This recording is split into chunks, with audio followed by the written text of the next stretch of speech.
Hi everyone, I am Shiv Mishra, all India rank 1 CA final में 24 attempt. तो आज की वीडियो के अंदर हम डिस्कस करेंगे कि फाइनेंशियल रिपोर्टिंग सब्जेक्ट जो कि हमारा पेपर नंबर 1 होता है सीए फाइनल का, उसको आपको कैसे प्रिपेयर करना है फ्रॉम स्टार्टिंग लेक्चर से लेके कि फाइनल रिवीजन एंड 1.5 डे के अंदर आपकी क्या स्ट्रेटजी होनी चाहिए। वो सारी चीज़ें आज हम इस वीडियो के अंदर डिस्कस करेंगे। तो उसको स्टार्ट करते हैं। सबसे पहला जो पॉइंट आता है लेक्चर्स का, कि आपको लेक्चर्स मैंने कहाँ से लिए थे और आपको क्या क्या चीज़ें कंसिडर करनी चाहिए लेक्चर लेते वक्त। जो लेक्चर्स मैंने किए थे वो प्रवीण शर्मा सर से किए थे। अब उसके अंदर क्या था कि जो लेक्चर्स की ड्यूरेशन थी वो अराउंड 350-400 आवर्स की थी। और फाइनेंशियल रिपोर्टिंग सब्जेक्ट आप थोड़ा पहले ही ले लेते हो जब आपकी आर्टिकलशिप स्टार्ट होती है। तो होता ही है, जब आपके इतने लंबे लेक्चर से एक तो कंप्लीशन के अंदर आपको दिक्कत आती है और टुवर्ड्स द एंड आप वो चीज़ें भूलने भी लग जाते हो। तो ये साथ चीज़ मेरे साथ भी हुई थी। लेकिन मैंने जो लेक्चर्स कंप्लीट किए थे वो लास्ट ईयर अगस्त के अंदर किए थे, तो मुझे फिर भी चीज़ें रिटेन थी। तो मेरा पर्पस क्या रहता था लेक्चर्स के अंदर कि अगर मैं 3 लेक्चर भी मैंने करे हैं एक दिन के अंदर, किस दिन अगर वीकेंड मिला है, तो जो भी आपको क्वेश्चंस क्लास के अंदर कराए जाते हैं वो आपको बड़े अच्छे से करने हैं।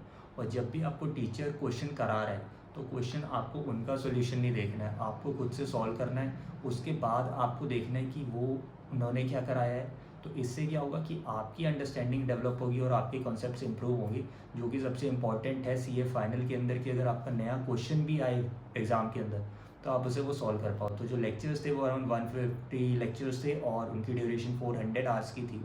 तो मेन चीज़ ये है, आपको इसके अंदर कंसिडर ये भी कर सकते हो कि अगर आपको पास टाइम नहीं है तो जो भी टीचर्स हैं जिनकी कम ड्यूरेशन के लेक्चर हैं आप वो भी ले सकते हो। क्योंकि इसका मेन पर्पस ये है कि अगर आपने 400 घंटे के लेक्चर कर भी लिए बट एट दी एंड जब एग्ज़ाम्स आते हैं तो वो आपको इतना याद रहता नहीं है।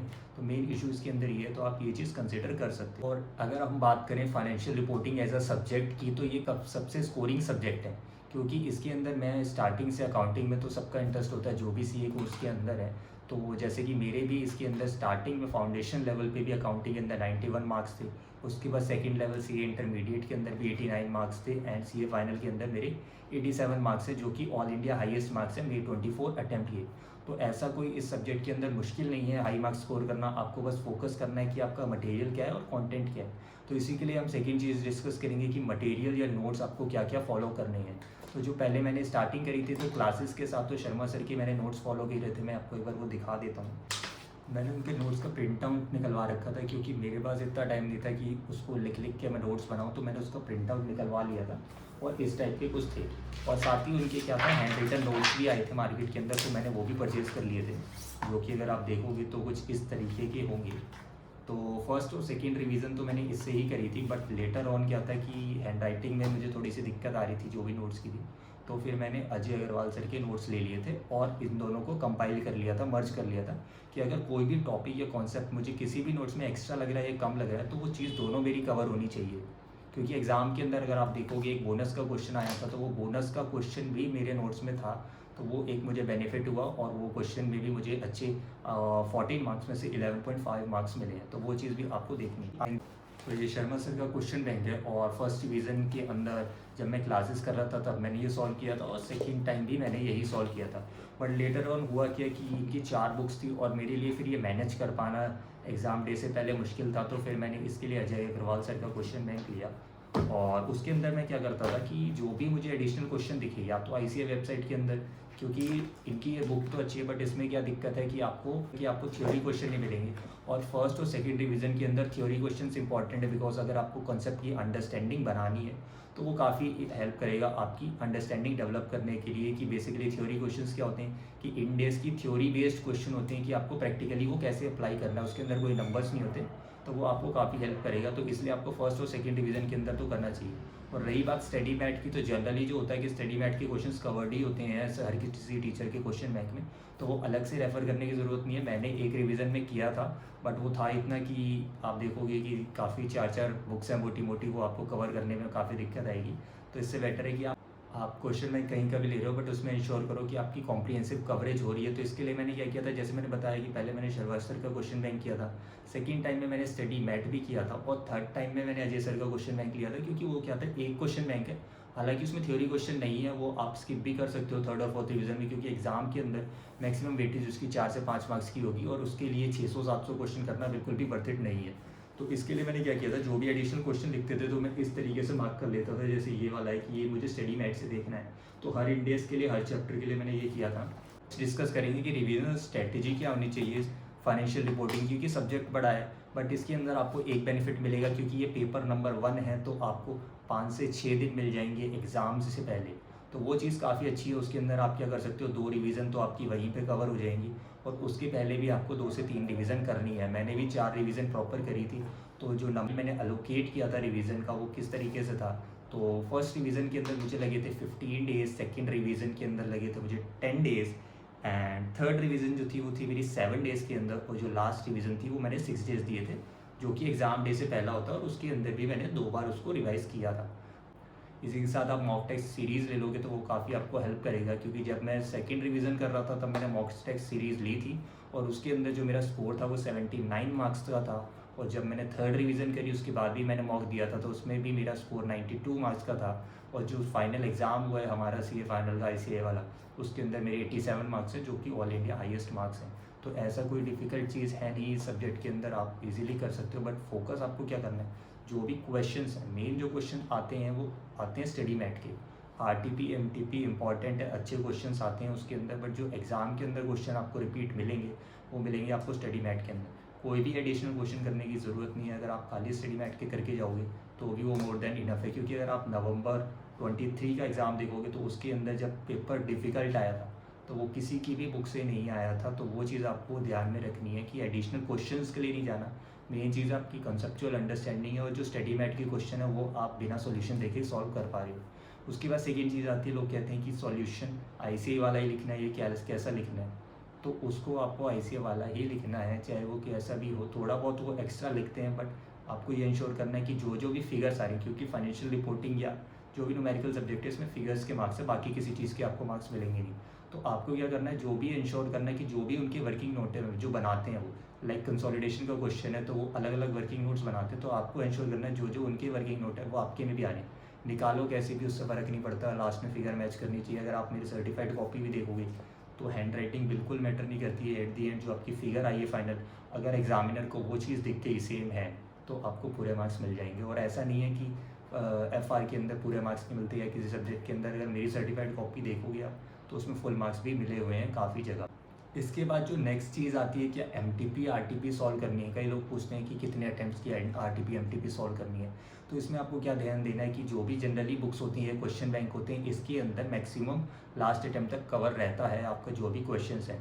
अगर वो नहीं है तो आपको इंश्योर करना है कि वो भी आप कर रहे हो, और जो लेटेस्ट अटैम्प्ट की आरटीपी एमटीपी है वो भी आपको सॉल्व करनी ही है। उसके अंदर ऐसा नहीं कर सकते कि आप उसको स्किप कर दो कि लेटेस्ट है तो इससे आएगा नहीं।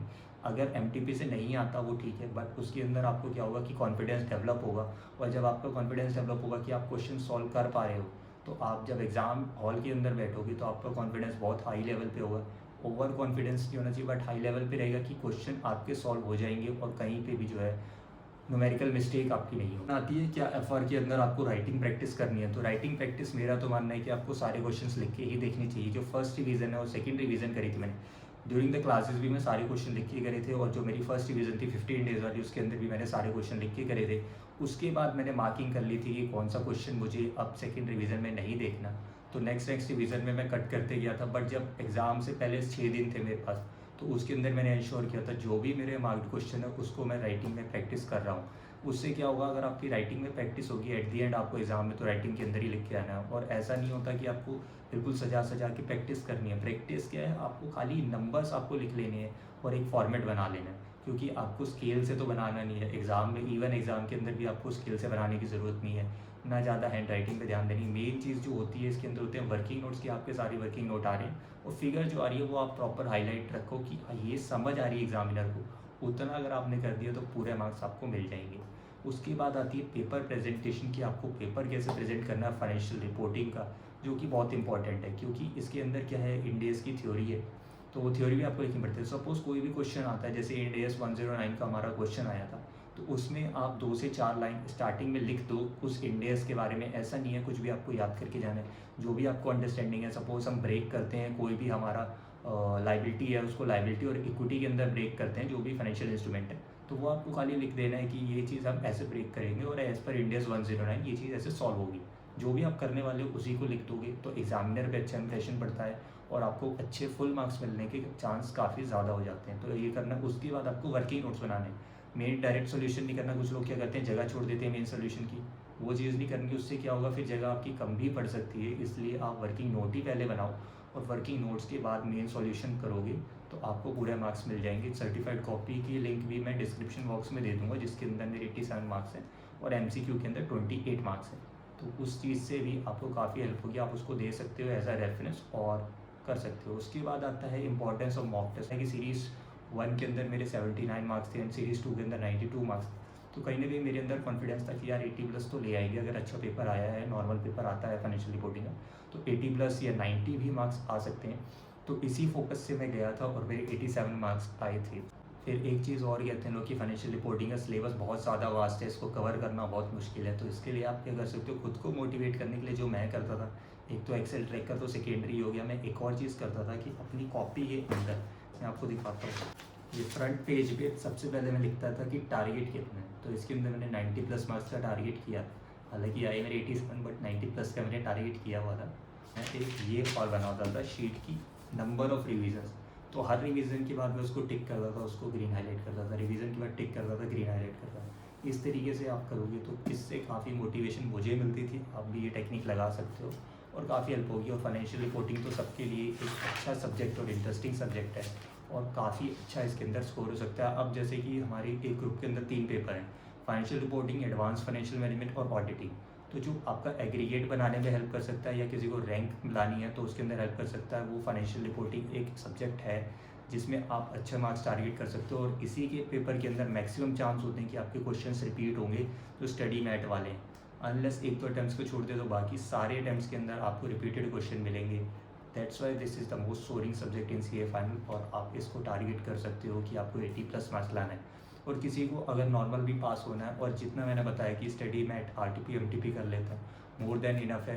अगर आप देखोगे तो स्टडी मैट के अंदर अगर थ्योरी क्वेश्चंस हटा दें तो बहुत कम सेट ऑफ क्वेश्चंस हो जाते हैं और उसको अगर आप 4 से 5 बार कर लोगे तो बहुत अच्छा आपका स्कोर आ जाएगा। बात करते हैं MCQs की, MCQ आपको कैसे प्रिपेयर करना है। तो जो फाइनेंशियल रिपोर्टिंग और एडवांस फाइनेंशियल मैनेजमेंट, इसके अंदर आपको कोई भी स्पेशल प्रैक्टिस करने की ज़रूरत नहीं है, क्योंकि जो एग्जाम्स के अंदर भी क्वेश्चन आए थे वो बेस्ड ऑन कंसेप्ट नोट्स और आपके जो ICA के डिस्क्रिप्टिव क्वेश्चन है तो उसी के बेस्ड में, तो कुछ आपको स्पेशल प्रैक्टिस करने की ज़रूरत नहीं। स्टिल अगर आपको कंसेप्चुअल नॉलेज के लिए या थोड़ी अंडरस्टैंडिंग के लिए प्रैक्टिस करनी है तो जो BUS नॉलेज पोर्टल पे आपके एक 1 मार्कर MCQs मिल जाएंगे और case scenario same descriptive question है तो उसको आपको करने की ज़रूरत नहीं है। जो 1 मार्कर है वो आप फिर भी सॉल्व कर सकते हो, उससे थोड़ी आपकी कंसेप्चुअल अंडरस्टैंडिंग डेवलप होगी। तो MCQ लिए इतना ही करना है, कोई भी अलग से बुकलेट मार्केट से लेने की ज़रूरत नहीं है। मोर देन सफिशिएंट है आपकी जो BUS नॉलेज पे पोर्टल पे MCQ है। अगर किसी को फाइनेंशियल रिपोर्टिंग के अंदर या फिर किसी और सब्जेक्ट के अंदर कुछ भी डाउट है या फिर स्ट्रेटजी रिलेटेड डाउट है तो आप मुझे कमेंट सेक्शन में बता सकते हो, या फिर आप मुझे लिंक्डइन पे या इंस्टाग्राम पे भी कनेक्ट कर सकते हो, जिसका लिंक मैं आपको डिस्क्रिप्शन बॉक्स पे दे दूँगा। मेरी सर्टिफाइड कॉपी का लिंक भी आपको मैं डिस्क्रिप्शन बॉक्स में दे दूँगा, तो आप वहाँ से वो चीज़ रेफ़र कर सकते। सो थैंक यू एवरीवन, मिलते हैं नेक्स्ट वीडियो के अंदर।